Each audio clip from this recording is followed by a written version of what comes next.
What's going on, guys? Welcome back to the channel, and today it's a great day because I want to talk about the beautiful, amazing and astounding Hogwarts Legacy.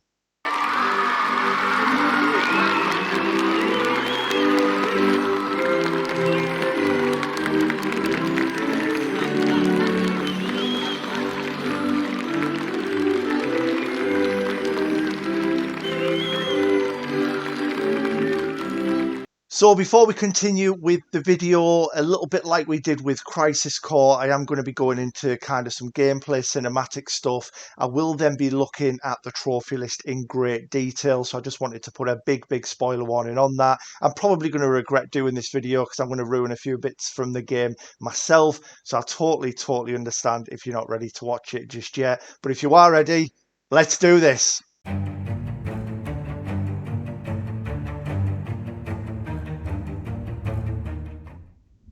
So, taking place before the event of the novels, the play controls a student at the Hogwarts School of Witchcraft and Wizardry in the late 1800s, who learns to wield different magical abilities and objects aided by other students and professors. Hogwarts Legacy is Avalanche's first release since their acquisition by Warner Brothers in 2017. Development began in 2018. It was then announced in 2020. The game was subject to delays, however, first to 2022 and later to its final release date. Before it was announced, pre-release gameplay footage was leaked onto the internet back in 2018 as well. Now, looking at the gameplay then for Hogwarts Legacy, I know there'll be a lot of videos already out at this point. It was something I wanted to put out immediately straight away, but at the same time I wanted to experience a little bit of the game myself first of all, so I'm kind of 20 hours in myself, so I wanted to give it a good go so I could at least talk about it a little bit better and a little bit more. But for those of you who haven't yet played this, Hogwarts Legacy is an action role-playing game in which the players are able to attend classes at Hogwarts School of Witchcraft and Wizardry. Players can explore locations from the Wizarding World franchise, such as the Forbidden Forest, Diagon Alley, and Hogsmeade, to name but a few. Other areas as yet seen visually in other media include the Hufflepuff and Ravenclaw common rooms. Progressing through the game sees the interior and exterior of the castle change visually to match the seasons. So just kind of going off my first experience, I'm kind of a quarter away through the game and that has already happened, and it is amazing to see how kind of the castle and the landscapes themselves just look so different as the sort of seasons change. It really is visually fantastic.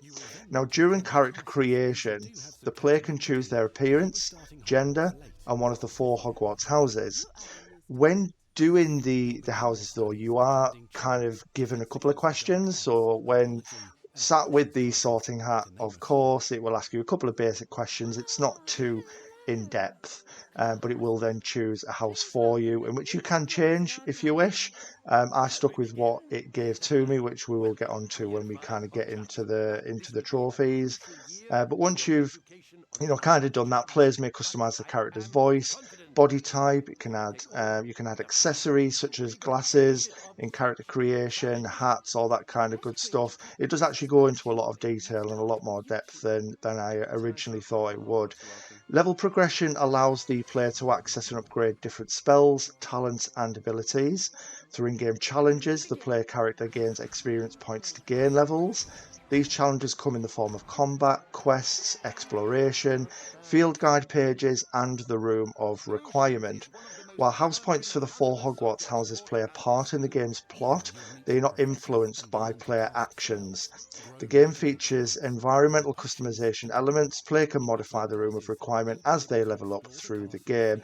So yeah, I'm at a point myself where I've unlocked the Room of Requirement now, and it's actually great what you can do with it. Customizing kind of the flooring, rugs, carpets, putting paintings up, you kind of spell tables and pots and things. It really is great. And like I say, if you guys haven't played it yet and you're going to, you're going to absolutely love it. The game, for me, up to this point, is an absolute masterpiece.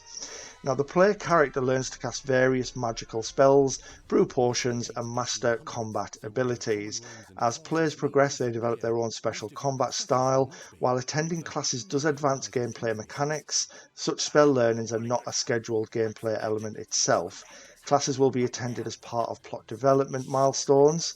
Players can acquire combat items, either through trading or crafting, which may be used to harm enemies or apply buffs to the player. Players will be able to tame, care for, and ride different magical beasts, including hippogriffs and thestrals. Dragons, trolls, acromantulas, graphorns, mooncalves, foopas, neasels, and nifflers are all other interactable magical creatures. There's so many, honestly, it's absolutely superb. Some creatures can be used in combat, such as the use of mandrakes to stun enemies, which is really, really great. Player characters can establish friendships with interactable non-player characters as these relationships grow. Schoolmates become companions who can accompany players on their journey, expand their abilities, and offer unique dialogue options as players learn their stories. Now, before we look at the trophy list, a little bit about the plot as well. So, Hogwarts Legacy is set in the late 1800s, I believe it's actually 1899, and follows a student starting at Hogwarts in the 5th year. Players take control of a new Hogwarts student voiced by Sebastian Croft or Amelia Gething, depending on whether you do go male or female. As the player is starting at the school later than other students, the Ministry of Magic basically provides them with a wizard field guide. Completing sections of this guide through exploration provides additional information and experience points. The player character who holds the key to an ancient secret that threatens to tear the wizarding world apart is capable of manipulating a mysterious ancient magic and will need help to uncover why this forgotten magic has suddenly made a resurgence and the ones that are simultaneously trying to harness it. The new character, Professor Eleazar Fig, acts as a mentor figure to the protagonist. Other new characters include Hogwarts students Amit Thakkar, Everett Clopton, and Professors Ornai and Shah, Phineas Nigellus Black, and Professor Matilda Weasley. During their adventure, the protagonist can build friendships with fellow students Natsai Ornai, Poppy Sweeting, and Slytherin naughty boy Sebastian Sallow, who accompany them on their journey as companion characters. Antagonists featured in the game include Ranrock, the leader of the Goblin Rebellion, and Victor Rookwood, the leader of a group of dark wizards. So that's just a little bit, and I kind of waffled on a little bit. That's a little bit about the game, as you've kind of seen on screen as I've been kind of mumbling along. Yeah, just little bits of kind of the game so far, some gameplay stuff, some cinematics in there. But the game really, really is absolutely phenomenal. I mean, yes, it does help being a Harry Potter fan. I'm a big fan of the universe in its entirety. As I've said on a previous video, the books, the films. I've been to Warner Brothers Studios. I've been to Orlando to see what it has to offer. The Forbidden Forest, which is around the Warrington area. Anything Harry Potter, I will kind of go there. It's such an amazing thing. But even taking the Harry Potter kind of theme or lick of paint off the game, if you like, it's still a phenomenal game. It really, really is. So without further ado, let's move on with the trophy list. So to the trophy list then, and hopefully you don't mind a few spoilers. Hopefully you're still here to watch this craziness. In an ideal world, I don't like to look at these, but I did want to talk about the game a bit more. So it's got to be done. It's got to be done. So what are we looking at then in terms of difficulty and time? Revelio. So everyone's going to be different. We all have different play styles, don't we, of course, but we're looking at a 3 out of 10, generally speaking. And in terms of your play time, you're going to be looking at around 60 to 80 hours, depending on who you are. It's going to be different for everybody, isn't it? I mean, I've found that I've played for about 20 hours and I'm around a quarter of the game. at the moment, but I've spent so many hours just looking at paintings. I mean, very much like the movies, you know, the studio have gone to the effort of having all the paintings move, and it's amazing. And I find myself just walking around just staring at stuff for long periods of time. So yeah, we're all going to be different, but that's kind of where we're looking. So as always, we filtered the trophies in rarity order. You'll see I've earned a fair few in the time I have played so far. But yeah, for the most part, as I say, I'm just exploring and wandering around. A lot of the missions have just been left because I'm enjoying exploring that much. So, start off very simple. There is a little bit of an intro which kind of sets up the plot of the story, which I won't talk about too much. But once that's kind of out the way and you make your way to Hogwarts, of course, you jump into the sorting hat.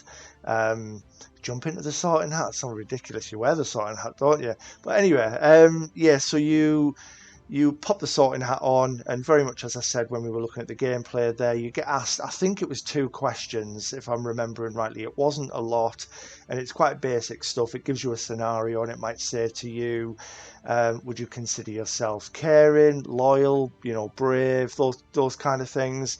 And you choose what you would like, and then it gives you the house it suggests.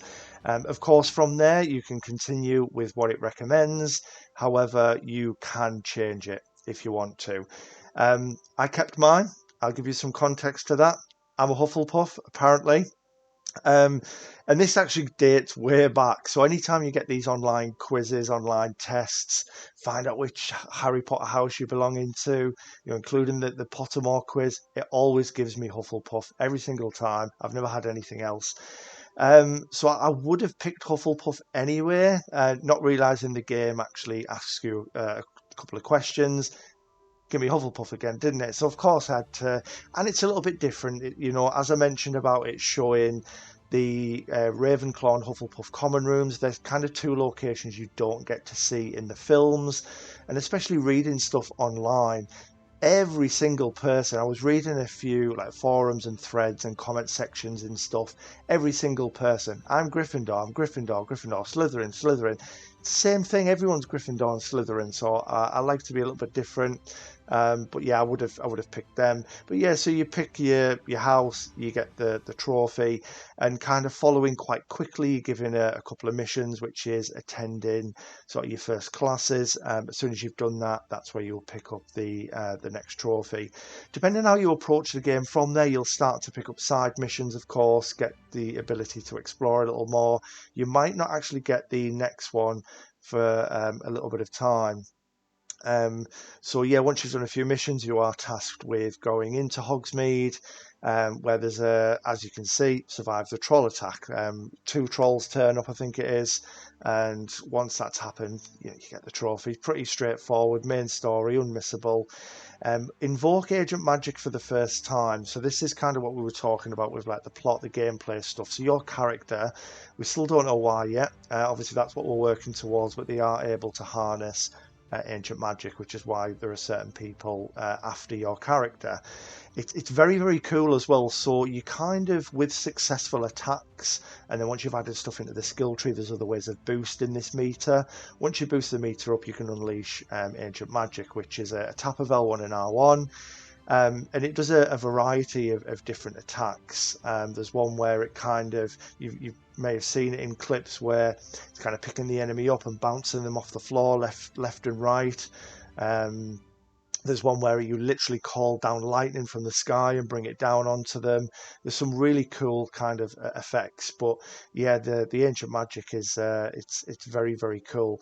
Spending 5 talent points. So as you get so far through the story, you gain access to the talent tree, and you've got a couple of different areas where you can kind of slot these into, depending on kind of what build you would like. And to kind of give you, this probably happened for everybody, but to kind of give you an idea of how far ahead I was in terms of exploring, just doing battles for the sake of it, doing all the side stuff. When I'd unlocked this, I was actually level 19, and I think I was 19. So yeah, I had 19 points to spend. So literally at that point in the story, it seemed like I was well ahead of where I needed to be. So it come pretty naturally. And then the next one, story related, you kind of find what is going to be, I don't know how you would explain it really, but it's definitely a main component of the game, this map chamber. I don't know kind of where it's leading exactly, but it's definitely a focal point of the story. And you kind of you find it prior to this trophy. Actually, you find it first, you go away and do other stuff, and then it's when you go back you would speak to Charles Rookwood. So yeah, story related, unmissable. Follow butterflies to a treasure. I actually did one of these randomly, just kind of going through the Forbidden Forest. I stumbled upon it, but I do believe that you do one as part of a side mission anyway. So as long as you're doing your side missions, you're going to pick that up naturally. It's very, very easy. You see a swarm of butterflies, you would cast Lumos, and then you would literally follow the butterflies and it leads you to a chest. You open the chest, you get the trophy. One thing that does upset me when you remove Lumos is the character doesn't say Nox. They just turn it off or they put another spell on. It just would have added a nice little effect, I think. Now this one's actually confusing me. Upgrade a piece of gear, because it's kind of the next one in line of what I should achieve. Now, I know this next one I could have got at any time, so it doesn't necessarily mean I've missed it. It could be the next part of the story, but I just would have thought it's something that would have popped up by now, unless I've missed something as part of a tutorial. I do have plenty of gear now that has kind of, when you look at the gear, it works very much like these loot to shooter type games where you've got like common gear, rare gear, epic gear, legendary gear, and you've got the green, purple, gold kind of colours to show their rarity. And some of them now have kind of sockets where I can see that upgrades can go into. Some gear I'm picking up already have them in. I mean, I don't know if that's the same thing or if upgrading comes as part of something else. I have started upgrading the broom as part of a side quest. I actually thought that might give me the trophy. But yeah, nothing just yet. So yeah, maybe I'm going to have a little look. I didn't want to really research it, but now I'm looking at the trophy list anyway. Everything's going to be spoiled. I might as well just look now. Complete all tiers of a challenge. So we've not done that yet, but that kind of makes sense. So within the challenge tree, there are loads of different things: defeating certain enemies, popping balloons that are kind of scattered around the world, opening so many chests, collecting so many field pages. There's so many different ones, and I've done a bunch of challenges within each tree, but not completed one to the fullest. Stunned 10 different enemies using a mandrake. I've only just got them. I've only just got access to the mandrake. They're now in my inventory, so that's something I can start working on straight away. Brew every type of potion. Quite easy. We've done 3 of 6 already. I'm pretty sure actually you do have access to all of them straight away, so I could just buy them, make sure I've got the ingredients, and then brew them. So that one looks like it's going to be quite easy. Now, this trophy here, so I'll touch on this now. You'll see there's actually a bit of repetition with it. So find the map chamber, and this actually does surprise me a little bit, which we'll come to. So this is the trophy. A lot of you will have heard about it, who've played the game already or were ready to play it. But if you don't know about this, there is going to have to be some new playthroughs basically to a certain point in the game. So when you reach the map chamber, which is where you see in the trophy where I was speaking to like Charles Rookwood,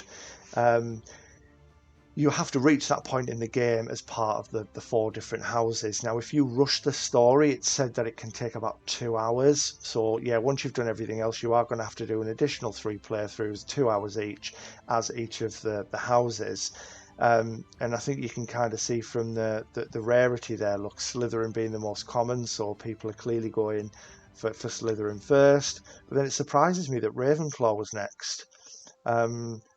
It really does. I mean, with a lot of lead up to the game, it was said that Ravenclaw was the worst choice as it had less missions, more puzzles in their missions as well. So that does surprise me, in all fairness. And then Gryffindor being the next one, where everything I read, it seemed like everyone was picking Gryffindor. But yeah, there's going to have to be a very small kind of 2-hour playthrough with the other houses. Save a Dragon. I'm going to assume that that's story related. Obviously, we'll skip the Wise Owl because that's part of the repeat in the game, as we mentioned. What's this one for coasting along? again, it's probably going to be story related, isn't it? So you can see this is now where I'm not going to have much to say because I don't know kind of too much of what's involved. Grow every type of plant. It's going to be easy, a bit like brewing the potions once I've got access to this and being able to grow them, which I'm pretty certain I already can. It's just a case of going back and doing said task. So that shouldn't be too bad. Of course, we skip this one as well, the Gryffindor in the graveyard. Learn all spells. So 20 of 26 already, and I think when I saved it, it said I was 29% completed. So yeah, it's just a case of kind of attending the classes. You get them automatically, and then there are a few spells learned by doing a few miscellaneous tasks that are asked of you by the professors. So yeah, they don't come as main quests, they're like a side quest, and it might say do a certain thing in battle, and then once you've done that you go back to them and then they let you learn the spell in question basically. So we've got use Flipendo 10 times to tip one cow or several. See, I heard about this, but I actually I haven't done it just yet. I don't want to be too cruel, but it says that I'm actually looking at the next one. I was going to say, it says I've done 12 of 50, but then it's for 10. So, yeah, that totally thrown me off. Yeah, to tip one cow or several. So, yeah, I don't want to start doing magic on cows. I've seen a few so far, but maybe we'll have to do it. I didn't like killing them in The Witcher either, but you know, you've got to do it in the end, haven't you? So defeat a total of 50 enemies using Petrificus Totalis. So effectively this is just a stealth kill, just a basic stealth kill. So the spell's eluding me now. So there is a spell that you learn where you can effectively go invisible. Enemies will see you if you get too close to them and you're in their line of sight. However, for the most part, they don't know you're there. You can come, I was going to say you can come from behind, take them from behind, and all of them sounded terrible. Anyway, you sneak up on them from behind. Obliviate. We'll forget that bit. Yeah, so you sneak up on them and you get a square prompt to do the Petrificus Totalis. It kind of turns them into a petrified state. They flop over, and that's them finished. And it's just a case of doing that 50 times, which is going to be done very easily. There's plenty of camps, plenty of human enemies to do it on. Wield a Deathly Hallow, nice, very nice actually. Looking forward to that. Didn't know it was a thing in the game, but yeah, really looking forward to that. I'm assuming it's going to be story, isn't it? Upgrade a piece of gear 3 times. So this is actually becoming even more rare. So maybe the one for just upgrading a piece of gear I've not got to yet. Maybe. So there's the find the map chamber as a Hufflepuff, which is a 13%. So clearly a lot less Hufflepuffs out there, which is a shame because Hufflepuffs are loyal and look out for their friends, which is what we all should be like. Pick Hufflepuff. It's the house to be in. Beat Imelda's time in all broom races. So yeah, it's very, very easy. So once you get access to the brooms and broom flight, you'd meet someone for a side mission where you're tasked with going through rings. So kind of the first one is maybe going like round Hogwarts, the castle, through rings. There's things along the way you can kind of go through which give you like a speed boost, but they're very, very easy. The time that's required, it's very generous. So you're generally smashing it by like 20-30 seconds if you're decent. The flying takes a little bit to get used to, with kind of turning the camera, going up and down, whilst also holding R2 to go. But yeah, it's not too bad at all. Rescue the Phoenix, I'm going to assume, is story. Reach the highest point in the castle. The headmaster's upper study. Probably story. If not, I imagine it's going to be once you've got Alohomora level 3. So I've literally just got access to Alohomora. So when you first start around the castle, you'll notice when you're doing Revelio, which is like literally every 5 steps. Revelio, that's literally all that happens. Sort of scanning the environment, you'll notice that there's a lot of areas which are locked by a padlock, and when you go over it, you can see it says level 1, 2 or 3 in which you need. I've got level 1 at the moment. Maybe this is like a level 3 padlock to get in, so you're going to get that maybe later game, who knows. Unlock all Floo Flames. So this is your basic fast travel points are scattered all over the castle, all over the world. You just walk up to it, it unlocks them, and then you can fast travel wherever you want to, which is quite nice, especially with those PS5 loading times. You're straight to, to where you want to be. View all pensive memories.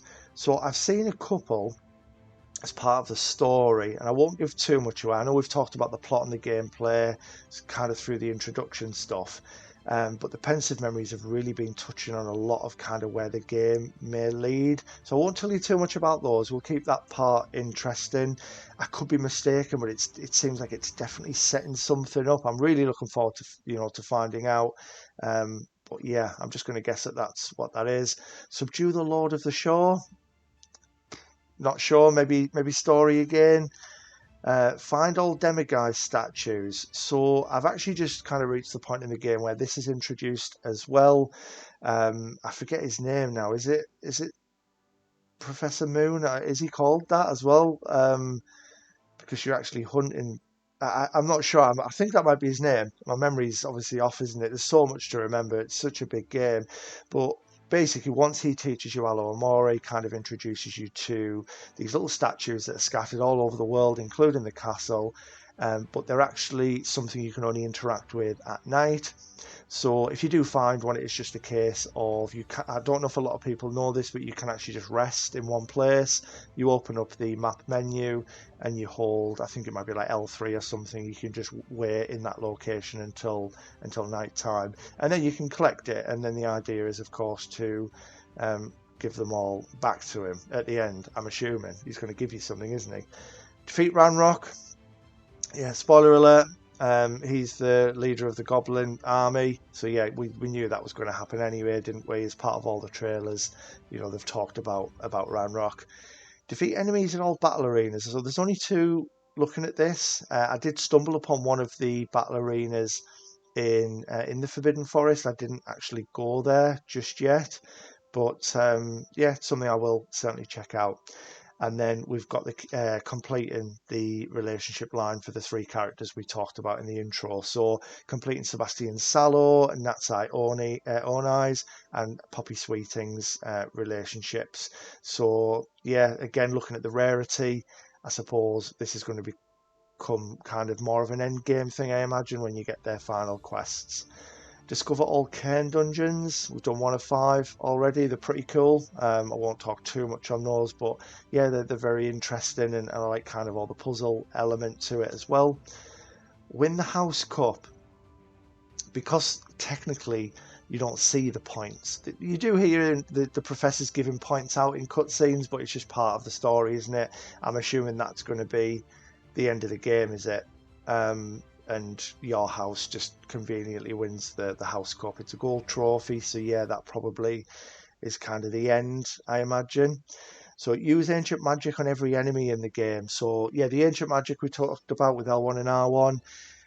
I don't know if there's a way you can track this. At this point, I don't know if there's any way you'd be able to tell if you've done it on a certain enemy. So all I'm basically doing is anytime I get the opportunity to do it in battle, I'm just going to do it on everything.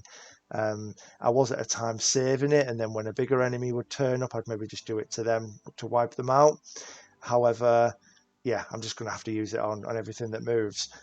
Breed every type of beast. Okay, interesting. So 0 out of 12. I haven't been shown how to breed them yet. I've only just done a first side mission for Poppy where she's shown you how to feed and how to brush some of the beasts, which was very cool. So yeah, I'm assuming that's something that's gonna pop up. Complete all Merlin trials. There's a lot of them. They're not difficult, but there's a lot of them. 95 to be precise. So yeah, what they basically are is scattered all over the map. There's kind of like a circular platform you stand on. You drop some Mallow Sweet, I think it's called, which then kind of accesses or starts the puzzle, and then somewhere in the vicinity, in the area, you have to do something which completes it. Sometimes it's a case of using like Accio, for example, and dragging a boulder or a ball into a socket. Sometimes it may be a case of destroying something, maybe using certain spells to kind of light torches and stuff like that. So yeah, there's a few different things. They're not very long. There's just a lot of them. We've then got complete all side quests. I've done 25 of 57. I'm just doing them as they come up. I know nothing's missable, but I just want to do everything as it comes up before I then progress the story. I'm loving the game that much. I don't. Yeah, I just want to take my time with it and do everyone's quest line as they kind of pop up. It honestly, the game is so good. Reached level 40. I don't think that's going to be too bad. It's obviously one of the rarer trophies because it's kind of towards the end game. A lot of people will have only recently just started this game. So yeah, that's going to end up, I imagine, in a couple of months, quite a popular one. But yeah, I'm already on level 20 out of something, and I'm only 29% through, so it's going to come quite easily, isn't it? Spend all talent points. So you get a talent point. So that surprises me. So you get a talent point every time you level up. And if you can go to level 40, I'm just wondering, or maybe there's only 36 slots. Honestly, I'm not too sure, because when you first unlock the talents, it makes it seem like there are not enough talent points to unlock to fully upgrade everything, so kind of choose wisely.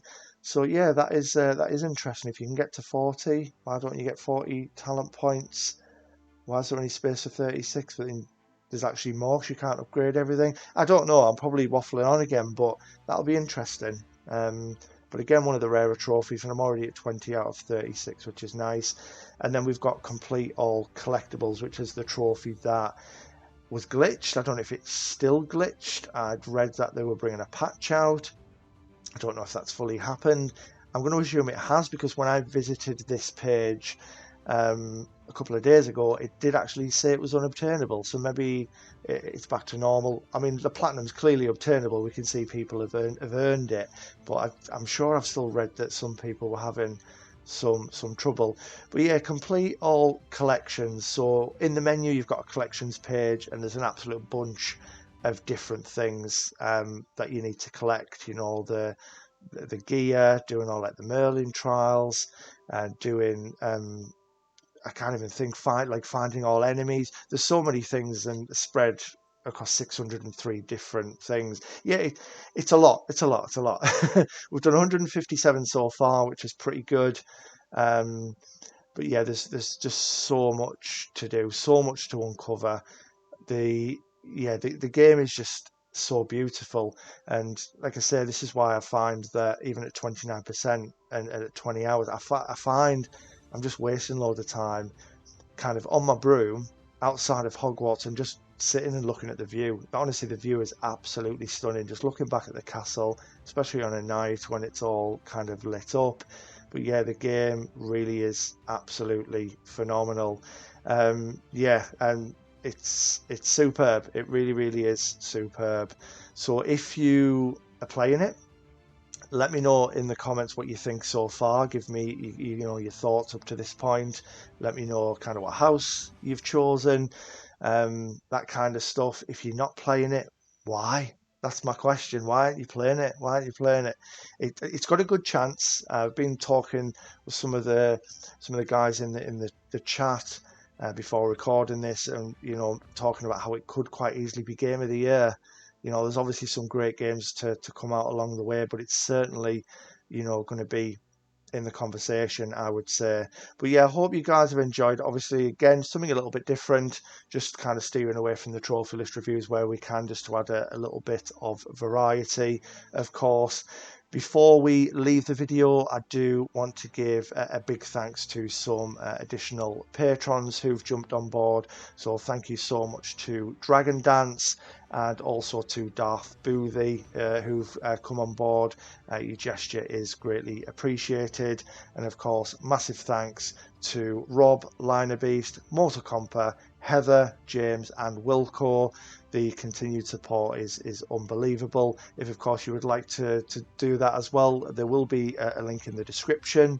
I will also leave some links to the Discord, to my PSN profiles, my social media stuff as well, if you want to check those out. And other than that, if you enjoyed it, please drop it a like, subscribe if you haven't already. It means the world to me. And whatever you're doing, look after yourself, stay safe, and I will see you in the next one.